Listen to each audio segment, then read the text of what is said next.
শুভ সকাল বন্ধুরা, কেমন আছেন? আবারও চলে এসেছি আপনাদের কাছে একটি মিষ্টি সকালের মিষ্টি মিষ্টি ফুলের শুভেচ্ছা নিয়ে। আমার বন্ধুরা যে যেখান থেকেই দেখছেন আজকের আমার ভিডিওটি, কাছে দূরে বা দেশে বিদেশে সকল বন্ধুদের আমার বুক ভরা প্রাণ ভরা অনেক অনেক ভালোবাসা আর সঙ্গে নিয়ে এসেছি আজকে চটপটে ছোলার রেসিপি। চটপটে ছোলার রেসিপি কে না খেতে ভালোবাসেন, তাই না বন্ধুরা? তার মধ্যে একটা অস্বাভাবিক রান্না। দেখুন এগুলি কি বন্ধুরা বলুন তো? আমি বলে দিচ্ছি, এগুলি হলো কাঁচা আম, আম ছোলা। বন্ধুরা, কে কে আম ছোলা খেয়েছেন অবশ্যই কিন্তু একটু কমেন্ট করে জানাবেন। আমি বন্ধুরা এই রান্নাটা কিন্তু কোনো পারিবারিক সূত্রে বা কোনো বন্ধুদের কাছ থেকে পাইনি, সম্পূর্ণ আমার নিজের মন থেকে ভাবা। দেখুন এখানে আমি বড় বড় 3টে পেঁয়াজ আমি কুচি কুচি করে কেটে নিলাম। পেঁয়াজগুলি কেমনভাবে কাটলাম, ঝিরিঝিরি করে লম্বাটে করে কাটলে কিন্তু ছোলাতে জড়িয়ে জড়িয়ে যাবে, তাই একটু ছোট ছোট করেই আমি কেটেছি, একটু চৌকো চৌকো করে, আর একদম ঝিরিঝিরি করিনি বন্ধুরা। এখন তেলের মধ্যে পেঁয়াজগুলি দিয়ে খুব ভালো করে কিন্তু পেঁয়াজগুলি কষাতে হবে। বন্ধুরা, আমি হঠাৎ আমার বাড়ির উঠোনে দাঁড়িয়ে রয়েছি, আর একটা আমার ছোট আম গাছে আম ধরে রয়েছে। অল্প কখানা আমি ধরেছি, এবছর আমের কোনো গাছে বেশি নেই। হঠাৎ মনে পড়লো যে আম দিয়ে মাছ দিয়ে, আম দিয়ে ডাল দিয়ে, বা খাওয়ার শেষ পাতে সুমিষ্টি আমের সুন্দর চাটনি, বা অনুষ্ঠান বাড়ি বিয়ে বাড়ি সব জায়গাতে কিন্তু এখন আমের দখল আছে। কিন্তু ছোলা দিয়ে আম দিয়ে রান্না করলে কীরকম লাগবে? ছোলাও কেন মনে এসেছে, আমি কিছু ছোলা আমার অনেকগুলি ঘরে রয়ে গেছে, ছোলাগুলি আমি না ভেবে চিন্তেই ভিজিয়ে রেখেছিলাম। আর সেই ছোলাগুলি এখন কি দিয়ে রান্না করে খুবই টেস্টি করে খেতে পারবো ভাবতে ভাবতে মনে হঠাৎ এলো যে আরে, আম দিয়ে তো কোনো দিন খাইনি, কাউকে খেতেও দেখিনি, আজ আমি রান্না করব আম দিয়ে ছোলা দিয়ে ভুনা। দেখি, যা ভাবা তাই কাজ। একটা আম নিয়ে এসে 4 টুকরো কেটে 4 টুকরো করে, এই 4 টুকরো আমি এই ছোলার সাথে দিয়ে আমি এই রান্না করছি। দেখুন পেঁয়াজের মধ্যে নুন, হলুদ, লঙ্কার গুঁড়ো, জিরার গুঁড়ো, ধনের গুঁড়ো সব কিছু আমি দিয়ে দিলাম এই পেঁয়াজ। আর পেঁয়াজের সাথে কিন্তু আমার বলতে ভুলে গিয়েছিলাম, কিছু রসুনকে আমি ভালো করে থেতো করে, পেস্ট না বানিয়ে আমি ভালো মতো থেতো করে এই রসুনকে এই পেঁয়াজের সাথে দিয়ে দিয়েছি। আর এখন গুঁড়ো মশলাগুলিও দিয়ে দিয়েছি। এখন এগুলিকে সবগুলিকে কিন্তু আমি ভালো করে ফ্রাই করে মানে কষিয়ে নিচ্ছি পেঁয়াজের সাথে। আর বন্ধুরা, ঝালটা আপনারা আপনাদের পরিমাণ মতো দেবেন। আমি বেশি ঝাল খাই না বলে আমি একটু ঝালটা কমই দিয়েছি। দেখুন পেঁয়াজগুলি থেকে কিন্তু তেল ছেড়ে দিয়েছে। পেঁয়াজগুলি যে আমি মশলা দিয়ে কষাচ্ছি, এগুলি থেকে তেল ছেড়ে গেছে। এখন এই অবস্থাতে এর মধ্যে দিয়ে দিলাম ওই যে একটা আম থেকে 4 টুকরো বের করে নিয়েছিলাম সেই আমগুলি।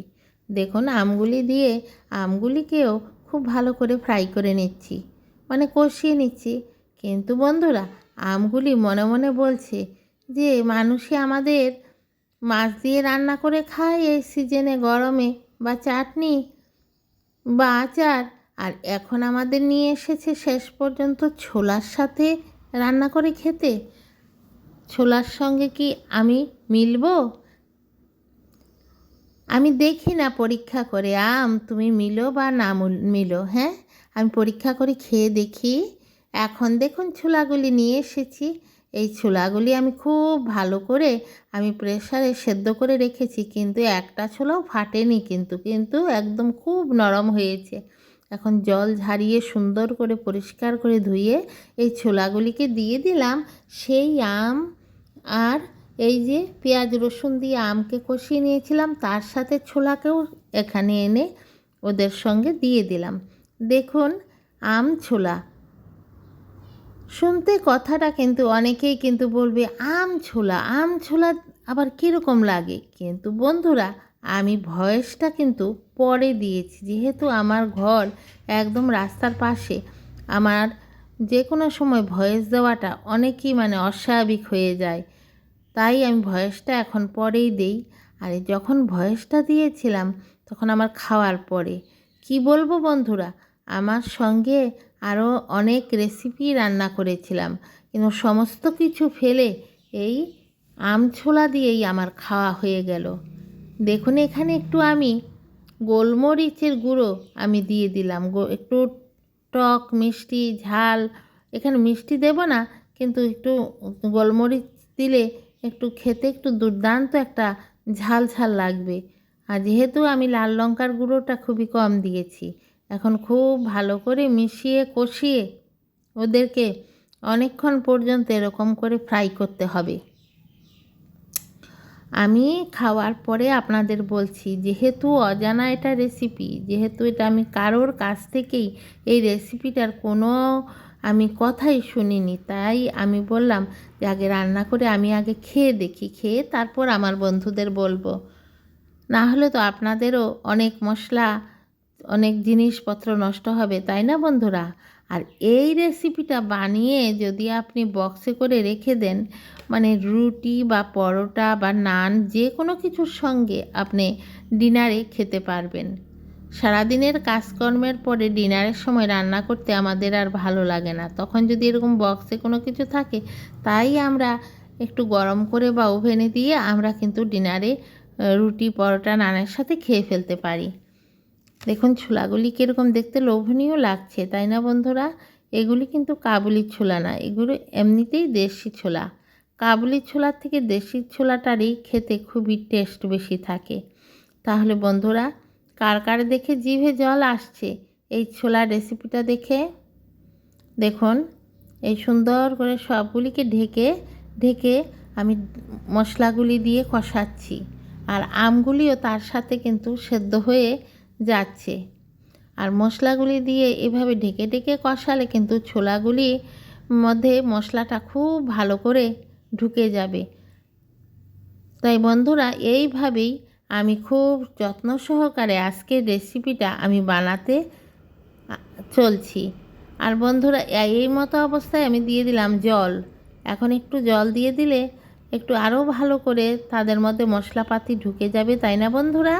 এই জল দিয়ে নেড়ে চেড়ে এখন এটাকে কি করব, আবারও ঢাকা চাপা দিয়ে একটু রাখবো 5 মিনিটের জন্য। বন্ধুরা আজকে আমার ভিডিওটিকে কোথা থেকে দেখছেন? সকল বন্ধুরা কিন্তু আপনাদের কমেন্টের মাধ্যমে আমাকে জানাবেন। আমি যে সমস্ত কথাগুলি বললাম, আমার কথাগুলি সবগুলিরই আপনারা উত্তর দেবেন, আপনাদের মতামত প্রকাশ করবেন।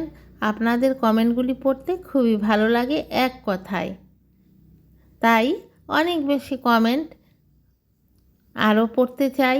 এই দেখুন আমার টুসু বেড়াল কী করছে দেখলেন? ওর আর তস সইছে না। হায় হায়, ও যা জ্বালা আমাকে দেয় আপনারা বুঝতে পারবেন না। এই দেখুন কি করছে ও। ও তো আর ছোলা খাবে না, ছোলা তো আমরা খাবো, আর ও তো মাছ দিয়ে খাবে। তাই আমি মনে মনে ভাবছি আমার রান্নাটা একটা সাইড হয়ে যাক, তারপরে ওকে গিয়ে ভাত দেবো, কিন্তু ওর কিছুতেই আর তর্স হচ্ছে না। এই রকম ও আমার সাথে যন্ত্রণা করে। দেখুন ছোলাটা জল দিয়ে দিলাম, কি সুন্দর একটা গ্রেভি গ্রেভি এসে গেছে। এখন জলটাকে কিন্তু আবার ধীরে ধীরে আমি শুকিয়ে ফেলছি। শুকিয়ে ফেললে কিন্তু সমস্ত মশলাগুলি এই ছোলার ভেতরেই ঢুকিয়ে যাবে, তাই না বন্ধুরা? আর এই যে দেখুন আমগুলি সব সেদ্ধ হয়ে ছোলার সঙ্গে মিশে গেছে। কি বলবো বন্ধুরা, আমি রুটি দিয়েও খেয়েছি, ভাত দিয়েও খেয়েছি, আরও আছে আমার। এতগুলি ছোলা কি আমি একবারে শেষ করতে পারবো না। এত দুর্দান্ত টেস্টি হয়েছে। একবার হলেও আপনারা বানিয়ে খেয়ে আপনারা আমাকে কমেন্ট করে জানাবেন। ঘরের লোকদের যদি একবার এরকম করে রান্না করে খাওয়ান, দেখবেন ওরা যারা ছোলা খেতে চায় না তারাও ছোলা খাওয়ার জন্য পাগল হয়ে যাবে। তাহলে বন্ধুরা আজকের এই চটপটি রেসিপিটি কীরকম হয়েছে সবাইকে আবার অনেক ভালোবাসা দৈনন্দিন জীবন চ্যানেল 2 এর পক্ষ থেকে। আজ আসি, টাটা।